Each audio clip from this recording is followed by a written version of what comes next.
نعبد وإياك نستعين মনে আছে আপনাদের? আল্লাহ তোমারই গোলামি করি, আবার তোমারই কাছে সাহায্য চাই। সুবহানাল্লাহ। আমার আল্লাহ ফেরেশতাদেরকে ডাক দেয়া বলেন, ও ফেরেশতারা তাকাইয়া দেখো, তারা ডাক দেয়া বলতেছে আমার কাছে গোলামি করে আবার আমারই কাছে সাহায্য চায়। নামাজের মধ্যে দাঁড়াইয়া দাঁড়াইয়া দাঁড়াইয়া বলতেছে। এবারে ফেরেশতারা ডাক দেয়া বলে, আল্লাহ এতগুলো গুণগান গাওয়ার পরে, এত প্রশংসা আদায় করার পরে, এত সানা সিফাত গাওয়ার পরে এবার বান্দা কিন্তু তোমার কাছে হাত তুলে দিয়েছে। ইহদিনাস সিরাতাল মুস্তাকিম। আল্লাহু আকবার বলেন। নামাজের মধ্যে দাঁড়াইয়া দাঁড়াইয়া দোয়া করতেছি, আল্লাহ তুমি আমাদেরকে সরল সঠিক পথের পথিক বানাও। সুবহানাল্লাহ বলেন। কোথায় দাঁড়াইয়া বললাম?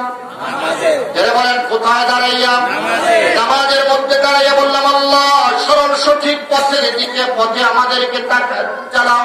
সরল সঠিক পথ কোনটা? সেটা হলো নবীয়্যিন, সিদ্দীকীন, শুহাদা এবং সালিহিনদের পথ। যারা বলেন সুবহানাল্লাহ। আর নামাজ থেকে বাইরে হয়ে যায় ইসলামের বিরুদ্ধে আমরা স্লোগান দিই। জোরে বলেন। নামাজের মধ্যে দোয়া করলাম ইহদিনাস সিরাতাল মুস্তাকিম, আর নামাজ থেকে বাইরে হইয়া শয়তানকে ধরি। কথা বলেন ঠিক না? আমাদের চরিত্র, আমরা নামাজে এক কথা বলি, নামাজ থেকে বের হয়ে গেলে আমরা আরেক কথা বলি। এবার আল্লাহ ডাক দিয়া বললেন, তোমরা আমার জন্য দোয়া করেছো সিরাতুল মুস্তাকিম পথে পরিচালনা করার জন্য।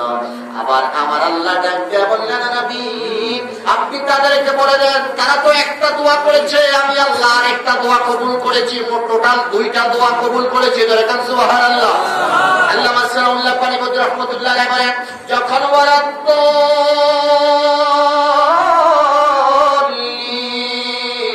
বলে যখন ইমাম সাহেব শেষ করে দেয়, মুক্তাদিরা কি বলেন? আরো জোরে বলেন আমিন। আয় আল্লাহুম্মা তাকাব্বাল, আল্লাহ তুমি কবুল করো। আমার নবী ডাক দেয়া বলে, উম্মত ওয়ালাদ-দাল্লিন বলে যখন ইমাম সাহেব শেষ করে দেয় আর মুক্তাদিরা যখন আমিন বলে, আমার আল্লাহ ডাক দেয়া বলে, ও ফেরেশতারা তোমরা সাক্ষী থাকো, যতগুলো গোলাম, যতগুলো মানুষ, যতগুলো মুসলমান নামাজের মধ্যে দাঁড়িয়ে দোয়া করেছে, আমি আল্লাহ তোমাদেরকে সাক্ষী রেখে বললাম প্রত্যেকটা মুমিন মুসল্লির জীবনের গুনাহ আমি মাফ করে দিলাম।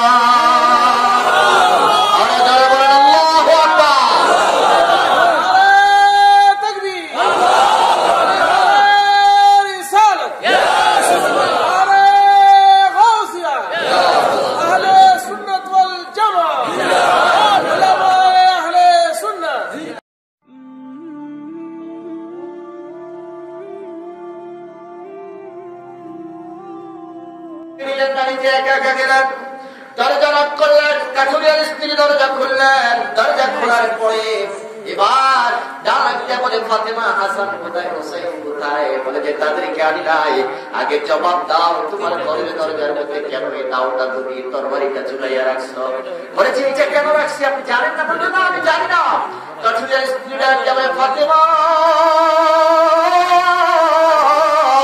আমি একজন কাঠুরিয়ার স্ত্রী, আমি গোলামি করি আমার মাওলা আদর্শবাণী আমার নবী মুস্তাফা। আমি এই তরবারি ঘরের দরজার সামনে আমি ঝুলাইয়া রাখলাম, আমার একটা ওনার সামনে আমি ঝুলাইয়া রাখলাম। যেদিন ঝুলাইয়া দিছে ওই দিন থেকে আমার স্বামীকে আমি বলেছি, প্রাণের স্বামী রে, আমি তোমার স্ত্রী। আল্লাহর পরে, নবীর পরে যিনি আমার কাছে সবচাইতে বেশি ইজ্জতের হকদার, যে তিনি আমার কাছে বেশি ভালোবাসার হকদার, তিনি হলেন আপনি। আমি এই তরবারি চুড়াইয়া আপনার খেদমতে বলতে চাই, প্রাণের স্বামীরে, যদি কোনদিন আপনার অবাধ্য হয়ে যায় এই তরবারি উন্মুক্ত আপনি আমাকে কতল করতে পারবেন। সুবহানাল্লাহ। আল্লাহু আকবার বলেন। উন্মুক্ত তরবারি রেখে দিলাম আপনি, আমি যদি কোনদিন আপনার অবাধ্য হই তরবারি কি আপনি আমার ঘরটা আলাদা করে দিবেন? এই অধিকার আমি আপনাকে দিয়েছি। বলেন এই অধিকার যদি আমরা চাই তাহলে নারী নির্যাতনের মামলা আছে কি নাই?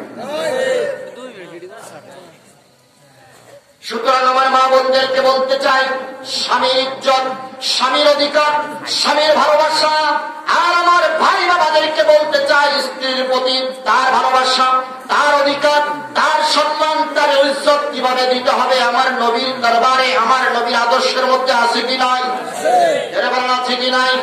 আমার নবী ডাকতে বললেন, ও আয়েশা, একটা রুটি আছে, অর্ধেক তোমার অর্ধেক আমার, মনে আছে? এবার খেতে বসেছেন, ভিখারি দরজার মধ্যে নক করলেন, ও মুহাম্মদ দরজা খোলো। আল্লাহর নবী বললেন, কে তুমি? বলে যে আজকে 3 দিন পর্যন্ত পেটের মধ্যে খাবার নাই, আমাকে খাবার দাও। আমার নবী চোখের পানি ঝরঝর করে ছেড়ে দিয়ে ডাকতে বলতেছে, আয়েশা, আমার আল্লাহ ডাকতে বলেছেন, ওয়ামা আরসালনাকা ইল্লা রাহমাতাল লিল আলামিন। আমার আল্লাহ ডাকতে বলেছিল, নবী, সমস্ত মাখলুকাতের জন্য আপনি রহমত, সমস্ত মাখলুকাতের জন্য আপনার ভালোবাসা আছে। আপনি আল্লাহ রাব্বুল আলামিন যেমনি ভাবে রহমান, যেমনি ভাবে রহিম, আপনি নবীও রাউফুর রহিম। জোরে কান সুবহানাল্লাহ। আপনি দুঃখের মধ্যে শামিল হয়ে যাবেন, ওনাদের মাথার উপরে আপনি হাত পরিয়ে দিবেন। লাকাদ জাআকুম রাসূলুম মিন আনফুসিকুম আজিজুন আলাইহি মা আনিতুম হারিস। আল্লাহু আকবার। আপনি তো দুঃখকে বন্টন করে দিবেন, আপনি তো এতিমের মাথার উপরে হাত পরিয়ে দিবেন, আপনি মানুষের দরিদ্রতার মধ্যে দুঃখের মধ্যে শামিল হয়ে যাবেন, আপনি কারো দুঃখ কষ্ট সহ্য করতে পারবেন না। ও নবী, আপনি রউফুর রহিম, আপনি আপনার উম্মতের প্রতি দয়াময়, আপনি উম্মতের প্রতি দয়াশীল, ভালোবাসার ছত্র ছায়া আপনি দিয়ে উম্মতকে কাছে টেনে নেবেন। আমার নবী জানতে বলে, আয়েশা, দরজা খুলে দিলাম, রুটিটা আমার হাতে দিয়ে দাও, আমি নবীর পেটের মধ্যে খাওয়া যাবে, আহার যাবে, আর আমার উম্মত উপোস থাকবে, এটা হতে পারে না। আল্লাহু আকবার। আমার নবীর আদর্শ, আমার পেট ভর্তি থাকবে, আর আমার প্রতিবেশী, আমার উম্মত, আমার ভালোবাসার কলিজার টুকরা মানুষগুলো না খেয়ে থাকবে, এটা হতে পারে? পৃথিবীর মুসলমান রুটিটা হাতে নিলেন, দরজা খুলে ভিক্ষুককে দিয়ে দিলেন। ভিক্ষুককে এই হাতের মধ্যে রুটিটা দেওয়ার পরে প্রশংসা আদায় করলেন, কার আলহামদুলিল্লাহি রাব্বিল আলামিন। আল্লাহু আকবার। বলতেছিলাম হযরত আব্দুল্লাহ ইবনে মুবারকের কথা, মনে আছে? আমার সময় শেষ হয়ে গেছে, মূল আলোচনা এখনো যাইতে পারি নাই, ভূমিকায় আছি। চলবে না? এখনো ভূমিকায় আছি, আলোচনায় যাবো, যাবো ইনশাল্লাহ। চলবে ইনশাল্লাহ? 10 মিনিট। আল্লাহ কবুল করে, যারা বলেন আমিন। হযরত আব্দুল্লাহ ইবনে মুবারক তিনি ডাকতে বলেন, আমার সব কিছু রেডি, কিন্তু প্রতিবেশী বাড়ি থেকে কান্নার আওয়াজ শোনা যাচ্ছে। আমি গেলাম, জিজ্ঞাসা করলাম, তুমি কাঁদতেছো কেন? পরে আজকে 3 দিন পর্যন্ত আমার চুলায় আগুন জ্বলে না। আল্লাহু আকবার। আগুন জ্বলে না। হযরত আব্দুল্লাহ ইবনে মুবারক ঘরের ভিতরে দৌড়াইয়া ঘরের ভিতরে প্রবেশ করলেন। প্রবেশ করার পরে স্ত্রীকে ডাকতে বললেন, স্ত্রী, টাকার ব্যাগটা আমার কাছে দাও। বলে যে কেন? বলে যে আমি হজ করতে যাচ্ছি। বলে হজ করতে তুমি কোথায় যাও? তুমি প্রতিবেশীর বাড়িতে। আল্লাহু আকবার বলেন। বলে যে আমি হজ করতে যাচ্ছি। বলে যে কোথায়? বলে প্রতিবেশীর বাড়িতে। এবার ডাকতে বললেন, প্রতিবেশীর দরজা নক করলেন। নক করার পরে আব্দুল্লাহ ইবনে মুবারক রাহমাতুল্লাহ আলাইহি ডাকতে বললেন, দরজা খুলো। দরজা খুলে দেওয়ার পরে তিনি টাকা পয়সাগুলো তার হাতে দিয়ে দিলেন। বললেন, ভাই, আমি এমন একজন গুনাহগার মানুষ, আমার প্রতিবেশীর বাড়িতে আজকে 3 দিন পর্যন্ত আগুন জ্বলে না। আজকে 3 দিন পর্যন্ত তিনি না খেয়ে আছেন, এটা আমি জানি না। এই জন্য আমার হজ আমি মক্কাতুল মুকাররমায় না নিয়ে তোমার বাড়িতে আসলাম। তো তোমার বাড়িতে এসে আমার হজের পরিপূর্ণ হকগুলো আমি আদায় করে নিলাম। জোরে বলেন সুবহানাল্লাহ।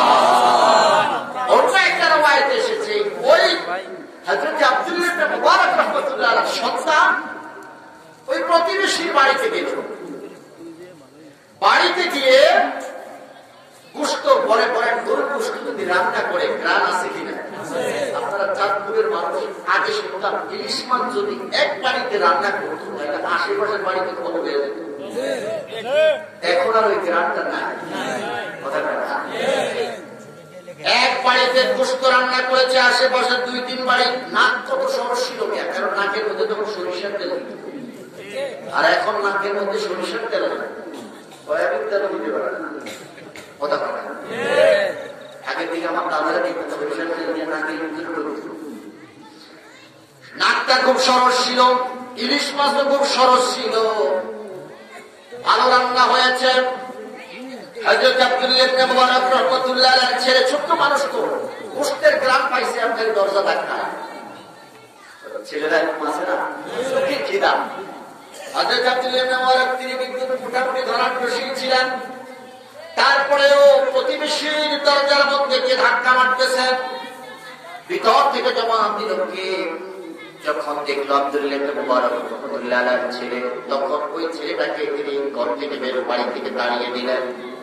ছেলেটা আবার আসলো, আবার তিনি তাড়িয়ে দিলেন। তৃতীয়বার আবার যখন ছেলেটি আসলো তিনি ধাক্কা দিয়ে বের করে দিলেন। নাউজুবিল্লাহ বলবেন না? ছেলেটা কাঁদতে কাঁদতে কাঁদতে কাঁদতে বাবার কাছে চলে গেল। আব্দুল্লাহ ইবনে মুবারকের কাছে গিয়ে ডাক দিয়ে বললেন, চোখের পানি জড়জড় করে ছেড়ে দিয়ে কাঁদতেছে। হযরত আব্দুল্লাহ ইবনে মুবারক ডাক দিয়ে বলতেছে, বাবা তুমি কাঁদো কেন? বলে যে অমুক বাড়ি আপনার প্রতিবেশী, আমার প্রতিবেশী, তিনি আমাকে মেরেছেন। এবার বলেন দেখি আপনার সন্তানকে মেরেছে, এই কথাটা শোনার পরে আপনার মেজাজটা ঠান্ডা না করো। আব্দুল্লাহ ইবনে মুবারক বলতেছেন, কেন তোমাকে পারবে? বলে যে আমাকে ধাক্কা দিয়ে বের করে দিয়েছে। তিনি চলে গেলেন। আব্দুল্লাহ ইবনে মুবারক দরজা নক করলেন, দরজা খুললাম। ডাকতে বললেন, কেন তুমি আমার সন্তানকে গাল ধাক্কা দিয়ে গলা ধাক্কা দিয়ে বাড়ি থেকে বের করে দিলেন? এবার ওই প্রতিবেশীর চোখের পানি জড়জড় করে ছেড়ে দিয়ে ডাক দিয়ে বলতেছেন, আব্দুল্লাহ ইবনে মুবারক আপনি সম্মানিত মানুষ, আপনি ইমাম সাহেব, আপনি মুহাদ্দিস সাহেব, আপনি আমাদের মাথার তাজ। আমি আপনার সন্তানকে ইচ্ছা করে ভালোবেসে তাকে ইচ্ছা করে তাকে গলা ধাক্কা দিয়ে বের করে দেয় নেই, অনিচ্ছা সত্ত্বে আমি এই কাজটা করতে বাধ্য হয়েছি। বলে কেন? আব্দুল্লাহ ইবনে মুবারক এমন কথা শুনবেন না। আমি জানি আপনি হজের প্রস্তুতি নিয়েছেন, আপনি আমাদের কাছ থেকে বিদায় নিয়ে চলে গেছেন, আপনি হজ করতে যাবেন, এই মুহূর্তে আমি আপনাকে এই কথাটা বলতে চাই না। বলে যে না, আমাকে বলতে হবে, আমি তোমার কথা শুনে হজ করতে যাবো। সুবহানাল্লাহ।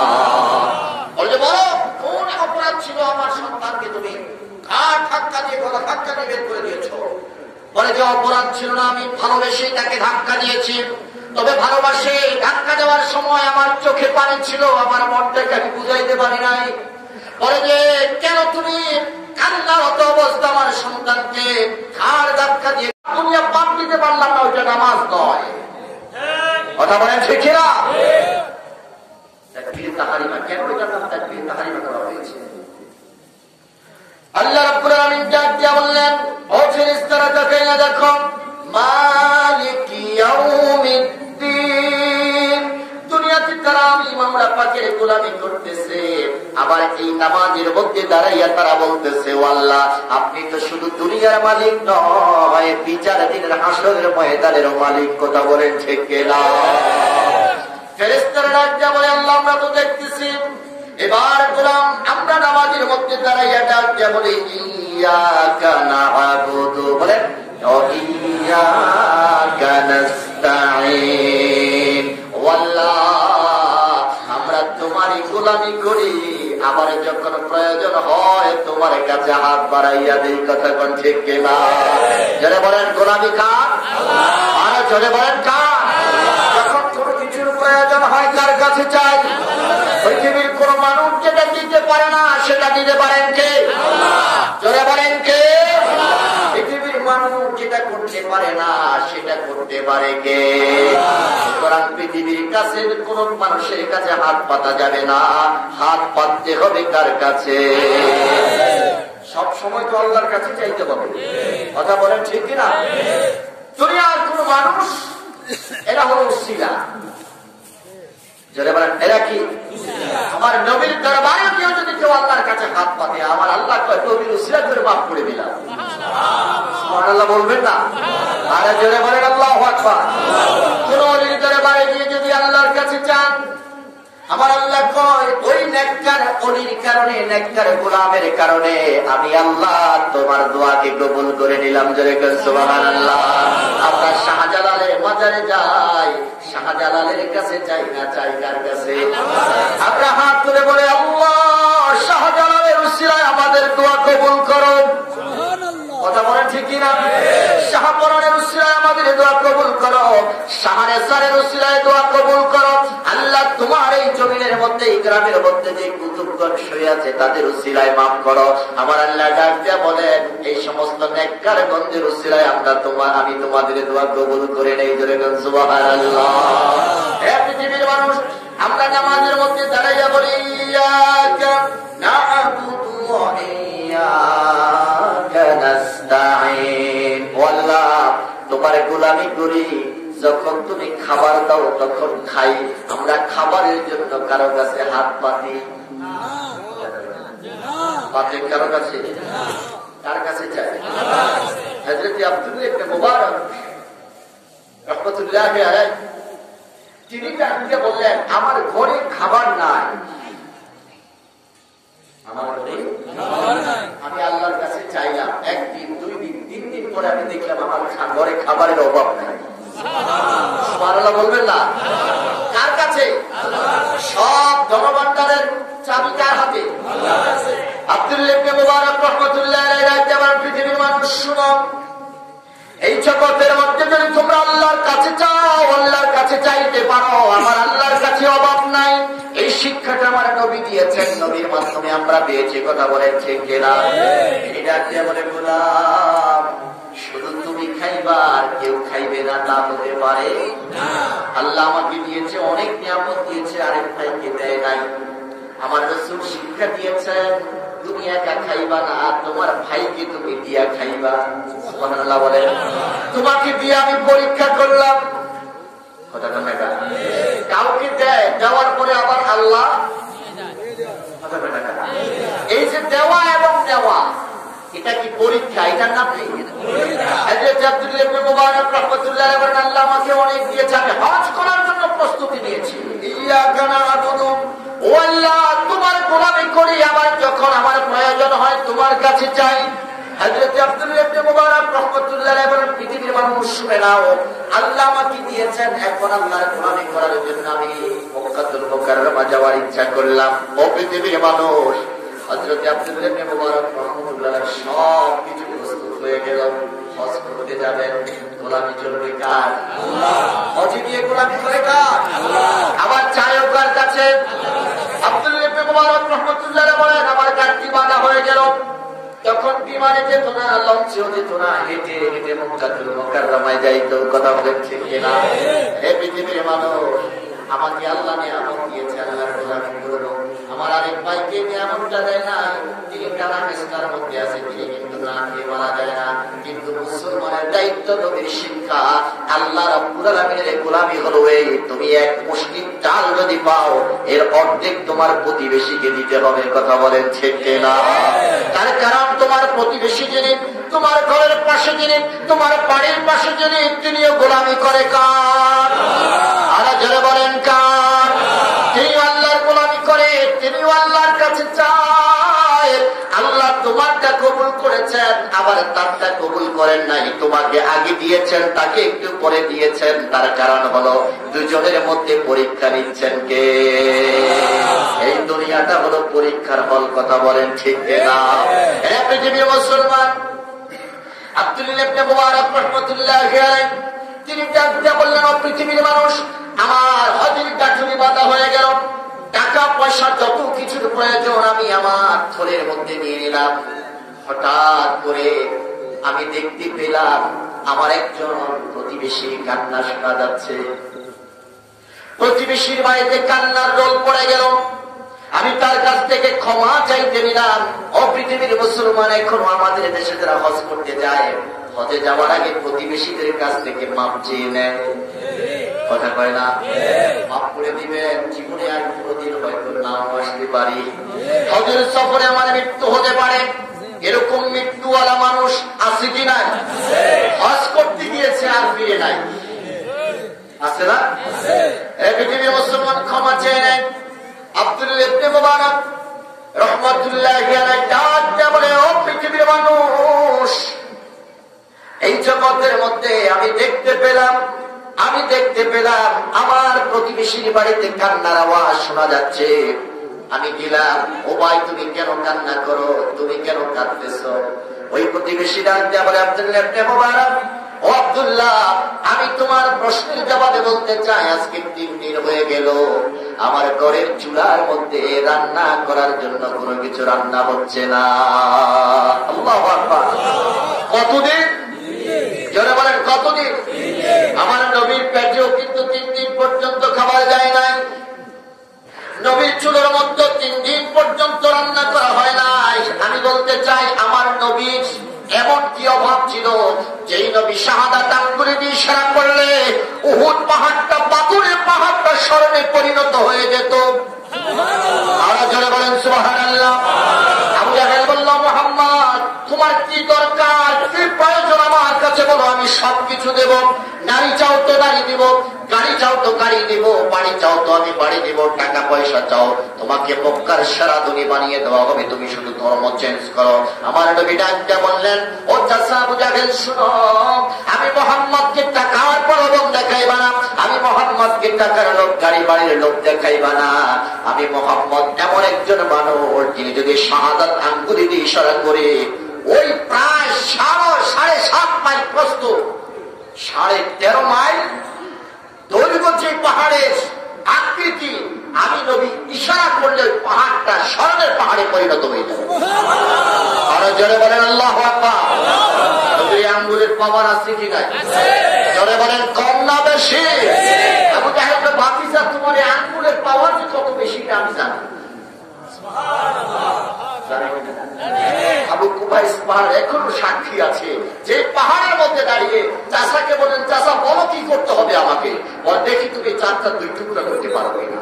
আমার নবী আবু কুবাইস পাহাড়ের মধ্যে দাঁড়িয়ে শুধু শাহাদাত আঙ্গুলি নাড়া দিয়েছে, ওই 4টা 2 টুকরা হয়ে গেছে। আজকে না সার্বিজ্ঞানীরা ওই চাঁদের দেশে গিয়ে চাঁদের মধ্যে কি তারা দেখেছে যে চাঁদের মধ্যে বিশাল এক ফাটল, তারা দুনিয়াতে সেটার উপর গবেষণা করেছে। ফাটল কেন? বলেছে, হ্যাঁ, মুসলমানদের ধর্মগুরু মুহাম্মদ সাল্লাল্লাহু আলাইহি ওয়াসাল্লাম তিনি কুবাইস পাহাড়ের মধ্যে দাঁড়িয়ে চাঁদ 2 টুকরা করেছে, যার কারণে আজও চাঁদের মধ্যে দাগ রয়ে গেছে। এই কথাগুলো শোনার পরে, গবেষণা করার পরে, জানার পরে তারা কালিমা পড়ে মুসলমান হয়ে গেছে। আর এখন আল্লাহু আকবার। আমি সেদিকে যাচ্ছি না, বলেন আমার নবীর এই শাহাদাত আঙ্গুলের পাওয়ার আছে কিনা? দিয়েছেন কে? আমি যদি শুধু এটার পাওয়ার আলোচনা করি আমার আজ শেষ হয়ে যাবে, আমি সেদিকে যাব না। অপৃথিবীর মুসলমান আব্দুল্লাহ ইবনে মুবারক রাহমাতুল্লাহি আলাইহি যা বললেন, অপৃথিবীর মানুষ, আমার নবীর আদর্শ। নবীজি খেতে বসেছেন, ভিখারি এসেছে, এর ভিতরে কি আছো? দরজা নক করলেন। নবী ভিতর থেকে প্রশ্ন করলেন, কে তুমি? এই প্রহরে আমার ঘরের দরজা নক করতেছো? এই মুহূর্তে মরুভূমির কোন মানুষ ঘর থেকে বের হয় না। রোদের এত তীক্ষ্ণতা, এত পাওয়ার, এত গরম, এই মুহূর্তে কেউ মরুভূমি থেকে বের হয় না, ঘর থেকে বের হয় না। তুমি কি? তুমি এই প্রহরে আমার দরজা নক করতেছ? ওই ভিক্ষুক ডাক দিয়া বলে, আজকে 3 দিন যাবত আমি খেতে পারি না, আমার পেটের মধ্যে কোনো খাবার নাই। নবী আমার ডাক দিয়া বললেন, আয়েশা রে, একটাই মাত্র রুটি আছে ঘরের ভিতরে, যেটা তুমি আমাকে বলেছ। ঘরের ভিতরে ঢুকে নবী প্রশ্ন করলেন, ও আয়েশা, আজ 3 দিন হয়ে গেল ঘরের পেটের মধ্যে কোনো খাবার দিতে পারি না। যেই নবী ইশারা করলে আঙ্গুলের ইশারায় উহুদ পাহাড়টা স্মরণের পাহাড়ে পরিণত হয়ে যায়, যেই নবীর কোনো অভাব নাই। কিন্তু আমি জানতে চাই ওই নবী কেন 3 দিন পর্যন্ত না খেয়ে আছেন? এই প্রশ্ন আপনাদের হৃদয়ের মধ্যে, আপনাদের মনের মধ্যে প্রশ্নটা আসতে পারে। আমার নবী না কেবল উম্মত, আমার তো অভাব ছিল না, কিন্তু উম্মতকে শিক্ষা দেওয়ার জন্য আমি অভাবগ্রস্ত ছিলাম। জোরে গান সুবহানাল্লাহ। অভাব আসলে পরে, পেটে খিদা আসলে পরে কিভাবে ধৈর্য ধারণ করতে হবে, কিভাবে মাওলা পাকের কাছে চাইতে হবে, এই শিক্ষাটা আমার নবী আমাদেরকে দিয়েছেন। কথা বলেন ঠিক কিনা?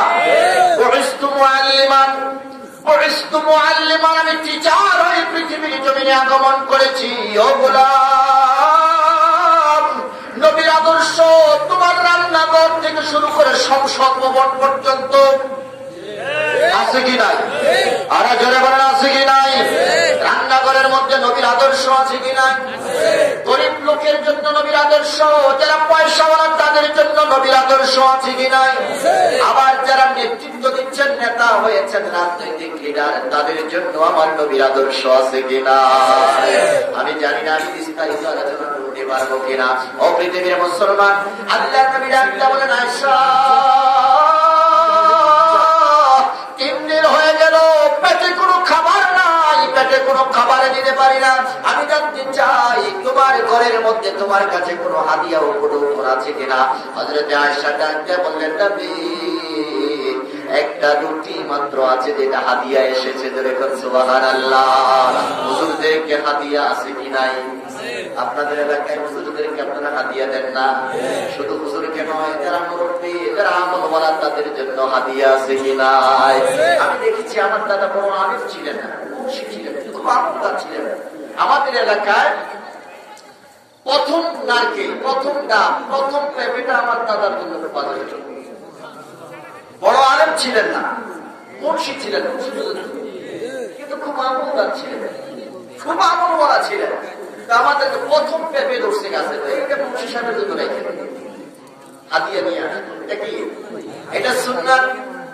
আবার আমার দাদা যেদিন আমাদের ঘরের মধ্যে যেদিন খুব ভালো আয়োজন হতো, দাদা যাদেরকে ভালো মনে করতেন, মসজিদের ইমাম সাহেব, মুয়াজ্জিন সাহেব, দাওয়াত সাহেব, হুজুর আসেন আজকে আমার নিয়ে আসতেন, খাওয়াইতেন, আমার পকেটে 20 টাকা দিয়ে দিতেন। তখন 20 টাকার দাম ছিল, আমরা যখন ছোট ছিলাম। হাদিয়া দেওয়া এবং নেওয়া সুন্নাত, দেওয়া এবং নেওয়া সুন্নাত। এটা হলে পরে মুসলমানের মধ্যে সম্পর্ক বাড়ে না কমে? যারা বলেন ভালোবাসা বাড়ে না কমে? আপনার প্রতিবেশীকে হাদিয়া দিবেন, আমার নবীর জন্য হাদিয়া আসতো। হযরত আয়েশা চোখের পানি ঝরঝর করে ছেড়ে দিয়ে ডাক দিয়ে বললেন, নবী হাদিয়া এসেছে কয়টা রুটি? একটা রুটি হাদিয়া এসেছে। নবী আমার ডাক দিয়ে বললেন, তাহলে বসো, তুমি অর্ধেক আমি অর্ধেক, 50-50 ভাগ। কথা কয় না? স্ত্রীর প্রতি ভালোবাসা। আর আমাদের দেশে কি করে? আগে আমি খাই, পরে তুই খাস। জোরে বলেন ঠিক কিনা? স্বামীর প্রতি স্ত্রীর ভালোবাসা আছে কি নাই? আবার স্ত্রীর প্রতি স্বামীর ভালোবাসা। আমাকে কিন্তু সাবজেক্ট দিচ্ছে, এটাও আছে, স্বামী স্ত্রীর ভালোবাসা। আমি জানি না সব দিকে আমি যেতে পারবো কিনা। সাবজেক্ট হচ্ছে 6টা। আমার বন্ধুরা, আমার বাবারা, স্বামীর প্রতি স্ত্রীর ভালোবাসা, স্ত্রীর প্রতি স্বামীর ভালোবাসা। রুটি কয়টা? জোরে বলেন কয়টা? আল্লাহর নবী শিক্ষা দিলেন, আয়েশা রুটি একটা, তোমার অর্ধেক আমার অর্ধেক। আর আমাদের স্ত্রীরা হইলে কি করতো? আর বলতো, আমার 3 দিন পর্যন্ত খাইতে না পাই, হাদিয়া যেহেতু এসেছে হুজুরের জন্য, হুজুরকে জানাবো না, হুজুরে পরে আইলে আরেকটা দেবো, আগে আমি ঢুকাই। আরে আমার স্ত্রী তো আমার কথাই শুনে না, আপনাদের কথাটা শুনবে। কথা বলে আমাদের ঘরের মধ্যে এরকম কিছু স্ত্রী আছে কি না? স্বামী পড়ে আগে নিজে খাই। কথা বলে স্বামী অফিসে, আমার যা দরকার মার্কেটে, স্বামী তো টাকা রাইখে গেছে, মার্কেটে যাইয়া যার যার যা মন চায় সব কিনে দেবে। গ্রামে নাই, শহরে, ঢাকার শহরে মার্কেটে পুরুষের ঢুকতে পারি না, ধাক্কার লগে 6 মাইল দূরে হয়ে যায়। আর দোকানদাররাও বুঝেছে, পুরুষ করে ডাকে না, ম্যাডাম করে দেখলেছে, ম্যাডাম আসেন, ম্যাডাম করে খালাইতে পারে ইচ্ছা মতো। আর পুরুষ করে পুরুষ সাথে একটু যাচাই বাছাই করে। দোকানদাররা আম করে ডাকে না, পুরুষদেরকে ডাকে না, ম্যাডাম করে ডাকেন। আর ম্যাডামও কয় আমারও হেডাম আছে। কথা কয় না? স্বামী অফিসে, স্বামী বিদেশ, স্বামী ঢাকা রংপুর চাকরি করে, আর স্ত্রীর হাতে মাসকে মাস পরে মাসের পরে টাকা আছে কি নাই? আল্লাহর নবীর আদর্শ দেখেন, খবরদার স্বামীর অর্ডার ছাড়া একটা মুহূর্তের জন্য ঘরের বাইরে হওয়া যাবে আর জোরে বলেন যাবে? এরকম স্ত্রী আমাদের ঘরে ঘরে আছে, আছে। স্বামীর অর্ডার ছাড়া একটা মুহূর্ত ঘর থেকে বের হওয়া যাবে না। আমাদের দেশে মনে হয় এরকম স্ত্রী ঘরে ঘরে আছে, বাইরে হয় না, ওয়ার্ডারই লাগে না। দেখছেন, ওয়ার্ডারই লাগে না, অথচ আমার নবীর আদর্শ খবরদার। এই জগতের মধ্যে আল্লাহকে বাদ দিয়ে যদি কাউকে আমি চেষ্টা করার জন্য নির্দেশ দিতাম, আমার নবী বলতেছে আল্লাহ পাকের কথা, ও নবী আপনি বলে দেন, ও নবী আপনি বলে দেন। নবী তখন বলতেছে, শুনো, আল্লাহ পাকের পরে যদি পৃথিবীর কাউকে চেষ্টা করার অনুমতি থাকতো, তাহলে আমার আল্লাহ বলতেন প্রত্যেকটা নারীকে তার স্বামীকে চেষ্টা করো। আরো জোরে বলেন আল্লাহু আকবার। আল্লাহ এই অনুমতি দেন? আমার নবী বলেছেন আল্লাহর পরে যদি কাউকে সিজদা করার অনুমতি থাকতো, প্রত্যেকটা নারীকে বলতো তোমার স্বামীকে তুমি সিজদা করো। জোরে বলো সুবহানাল্লাহ। তোমার স্বামী তোমার প্রতি নারাজ, তোমার স্বামী তোমার প্রতি অসন্তুষ্ট, ওই অবস্থায় যদি তোমার মৃত্যু হয়, তোমার জায়গা জান্নাতে নয়, তোমার জায়গা জাহান্নামে। কথা বলেন ঠিক কিনা? হযরত ফাতেমা রাদিয়াল্লাহু তাআলা আনহাকে আমার নবী ডাকতে বললেন, ফাতেমা তোমার জান্নাতের সাথীকে তুমি কি জানো? বলে ইয়া রাসূলুল্লাহ কে? তোমার জান্নাতের সাথী হলো একজন কাঠুরিয়ার স্ত্রী।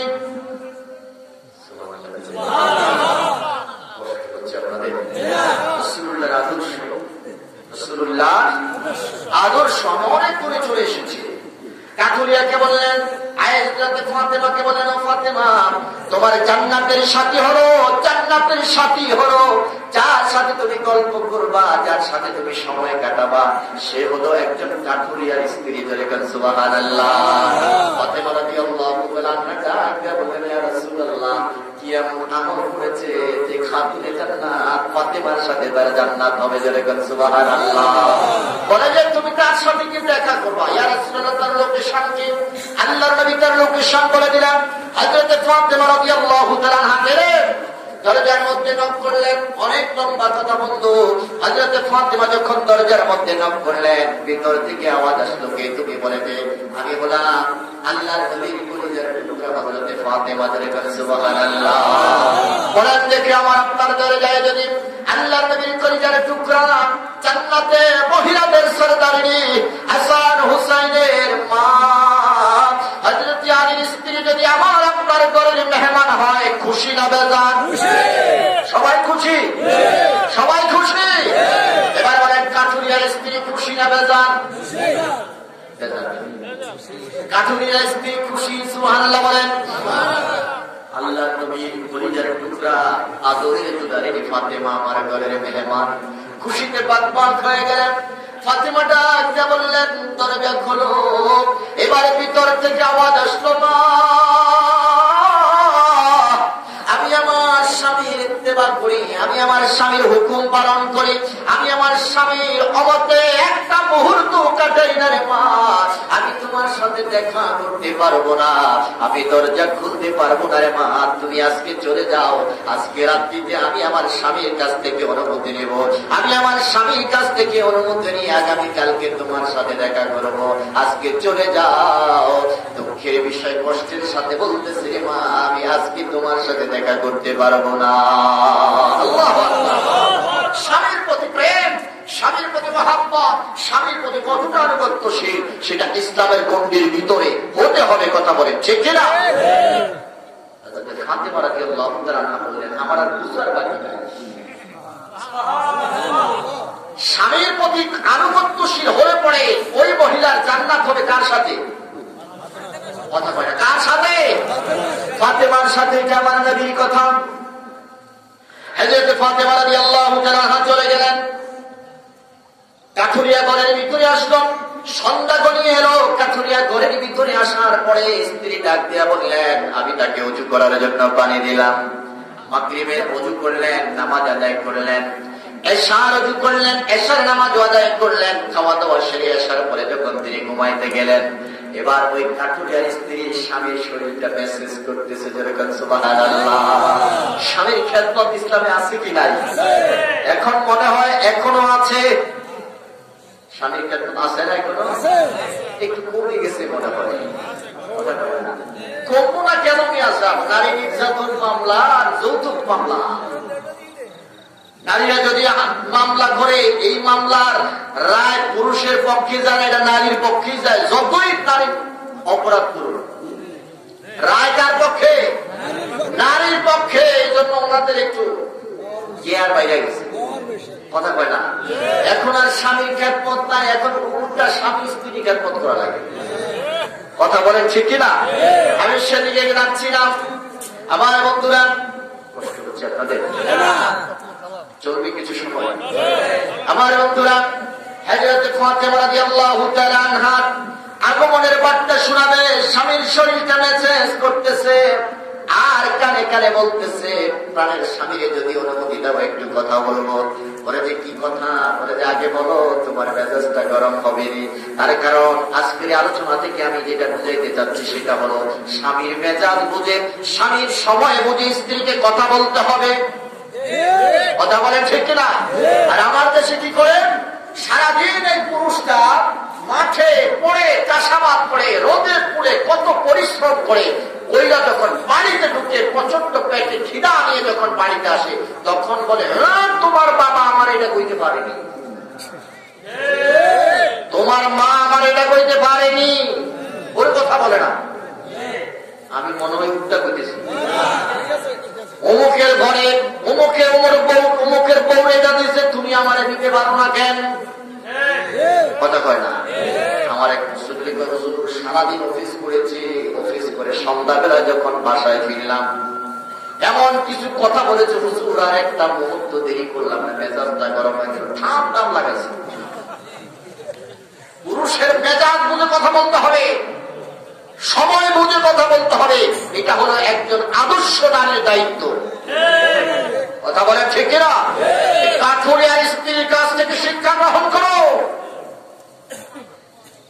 যখন তখন কথা বলা যাবে না, যখন তখন প্রতিবাদ করা যাবে না। আমি ডাকতে বললাম, আরে এরকম ভাবে মারছেন, বেশি মারছেন। মারছি তো আগে অল্পই মারছি, ফলের বাইরে পাঠাইতে দিচ্ছি। বলবেন না, পরে আবার মারছেন। প্রথম কয়টা মারছি, মারার পরে এইটা আরো জমিয়ে বসছে, অত নিজেকে কন্ট্রোল করতে পারি না। কিছু মা সারাদিন না খেয়ে বলছি, পেটে খিদা, আপনারা খেয়েছি। পরে কি করছেন? বন্ধুরা এখন তো আর কোন মহিলারা বাইরে আপনার কাছে আসছে। আমি তো আমার কাছে আইসেন কেন? আমার কাছে আইসেন আমি সমাধানের জন্য। সমাধান কি? আপনি যাবেন মা ডাইতে দেবেন, সমান সমান হয়ে যাবে। খবরদার, নবীর আদর্শ স্ত্রীকে কিভাবে শাসন করতে হবে, এখানেও নবীর আদর্শ আছে কিনা? আছে কিনা?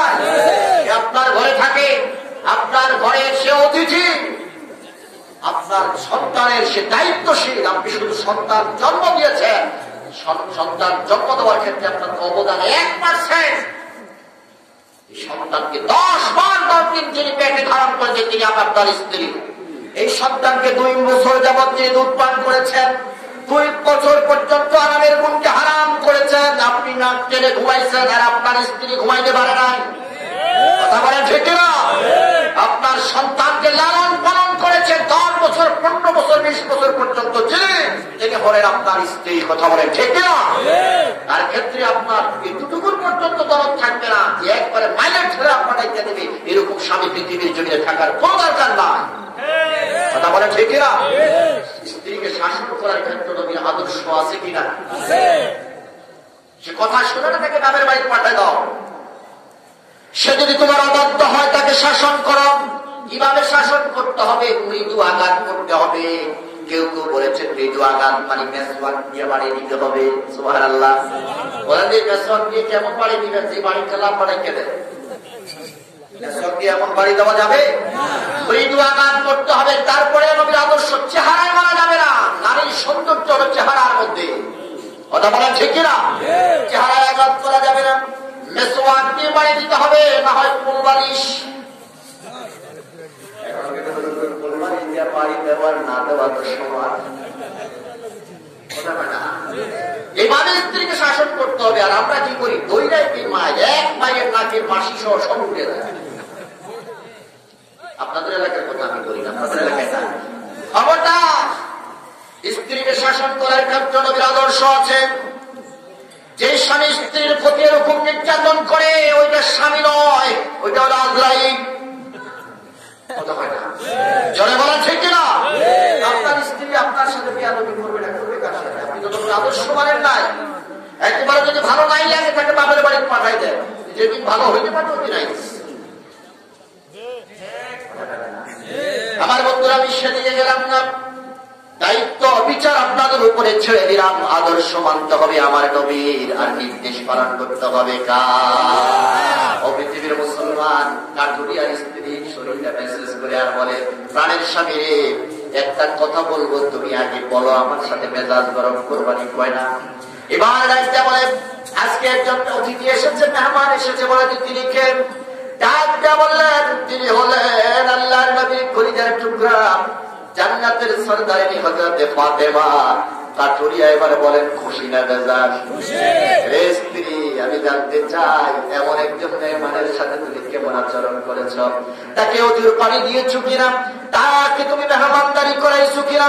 একজন অতিথি, একজন মেহমানের হক তুমি আদায় করেছো কিনা? এবার স্ত্রী ডাকতে বলে, স্বামী, আমি তাকে অতিথি পরায়ণ যেভাবে অতিথির আপ্যায়ন করে আমি সেটা করতে পারি নাই, আমি তার সাথে দেখা পর্যন্ত দিতে পারি নাই। বলে যে কেন?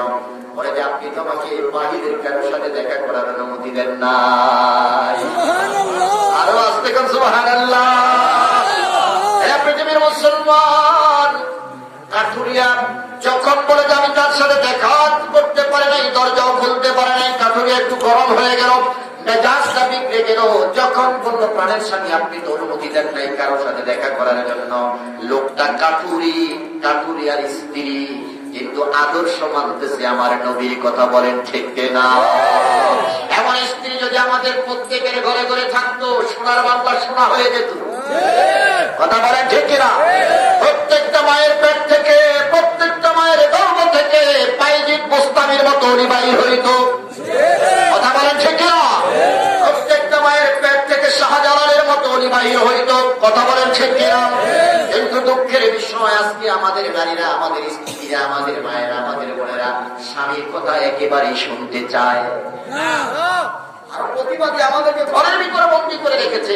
আজকে আমার দেশে যারা নারীবাদী, রাস্তায় নারীর অধিকার রক্ষা করার জন্য, নারীর অধিকার আদায় করার জন্য যারা রাস্তায় মিছিল করে, আমি বলতে চাই, এতে নারীর অধিকার রক্ষা পায় না, বরং নারীর অধিকার নষ্ট হয়।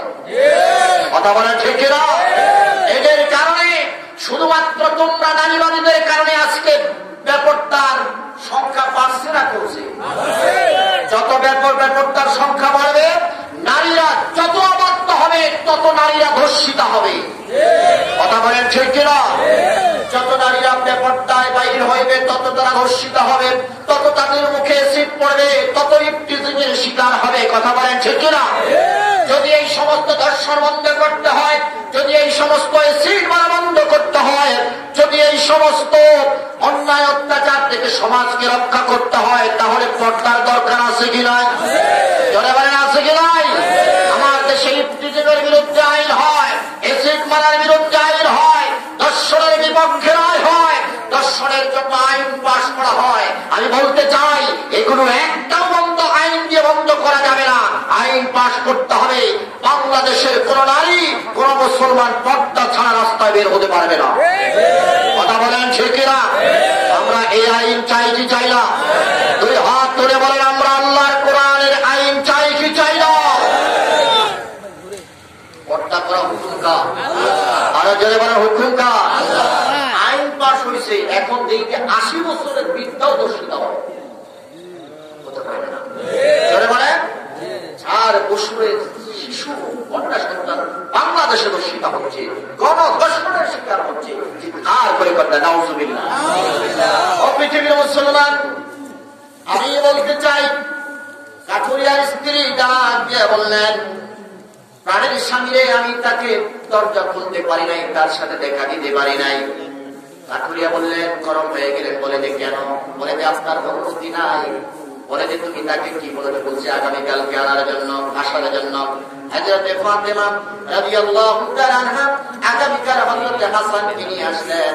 হযরতে হাসান ডাকতে বলে, মা গতকালকে বুঝি তুমি এই ঘরের মেহমান হয়েছো? সুবহানাল্লাহ। কাঠুরিয়ার স্ত্রী ডাকতে বলে, ফাতেমা জানতে চাই তোমার সাথে কে এসেছে? বলে যে আমার কলিজার টুকরা হাসান। এবার কাঠুরিয়ার স্ত্রী ডাকতে বলে, ও ফাতেমা, আমি বলতে চাই আমার স্বামী তোমার সাথে দেখা করার অনুমতি দিয়েছে, তোমার সন্তান হাসানের সাথে দেখা করার অনুমতি দেয় না। আরো আসতে গেল সুবহানাল্লাহ। তুমি যাও, আজকে চলে যাও, আমি তোমার সাথে দেখা দিতে পারবো না। আল্লাহু আকবার বলবেন না?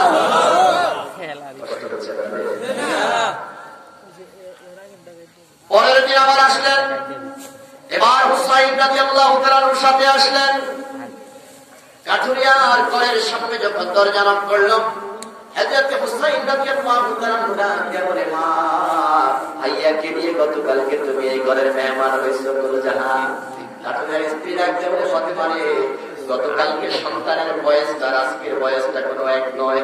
বলো দেখি আজকে আবার ভিন্ন কাউকে নিয়ে এসেছো কিনা? বলে যে হ্যাঁ, আমার কলিজার টুকরা হুসাইনকে নিয়ে এসেছি। বলে সরি, আমি আপনার সাথে দেখা করতে পারবো না।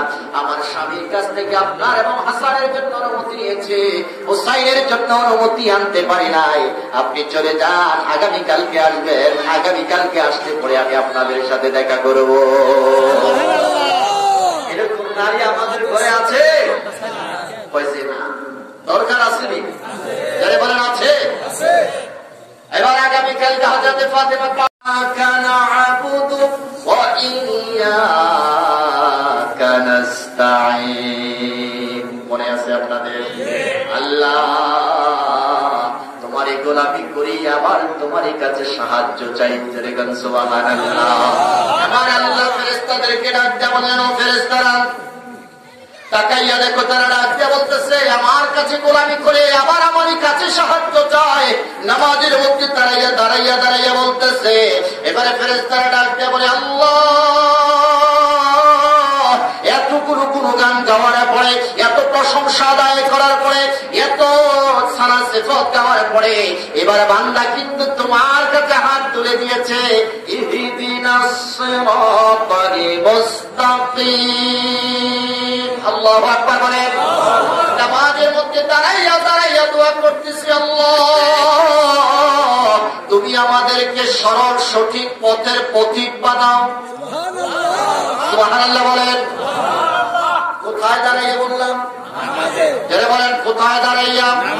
নামাজের মধ্যে দাঁড়াইয়া বললাম, আল্লাহ সরল সঠিক পথের দিকে পথে আমাদেরকে চালাও।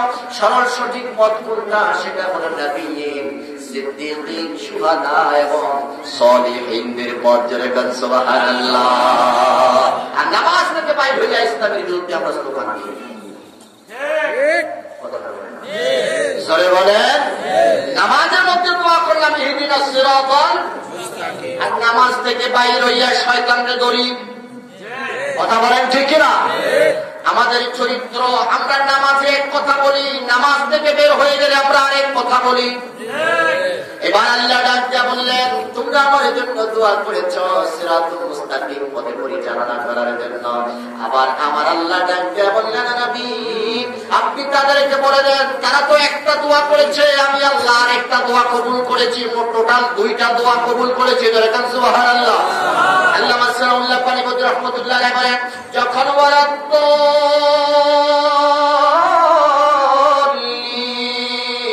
বলে যখন ইমাম সাহেব শেষ করে দেয়, মুক্তাদিরা কি বলেন? আরো জোরে বলেন আমিন। আয় আল্লাহুম্মা তাকাব্বাল, আল্লাহ তুমি কবুল করো। আমার নবী ডাক দেয়া বলে, উম্মত ওয়ালাদ-দাল্লিন বলে যখন ইমাম সাহেব শেষ করে দেয় আর মুক্তাদিরা যখন আমিন বলে, আমার আল্লাহ ডাক দেয়া বলে, ও ফেরেশতারা তোমরা সাক্ষী থাকো, যতগুলো গোলাম, যতগুলো মানুষ, যতগুলো মুসলমান নামাজের মধ্যে দাঁড়িয়ে দোয়া করেছে, আমি আল্লাহ তোমাদেরকে সাক্ষী রেখে বললাম, প্রত্যেকটা মুমিন মুসলমান রাসূলের জীবনের গুনাহ আমি মাফ করে দিলাম। আর যারা বলেন আল্লাহু আকবার।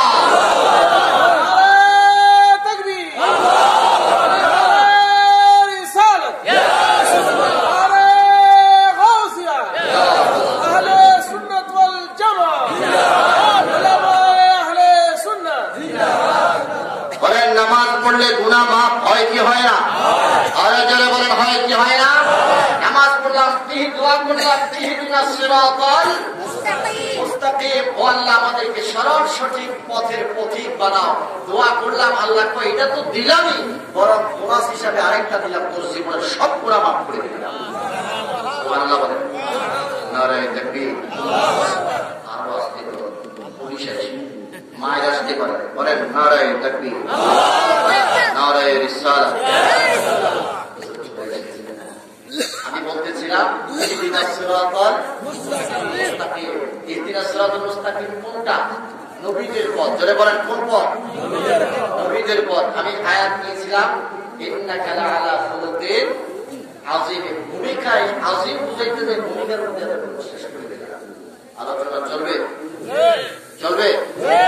আরো কিছু সময় এই আগামী বছর যদি আবার কোনো দিচ্ছে আল্লাহ যদি বাঁচায় রাখে ইনশাআল্লাহ।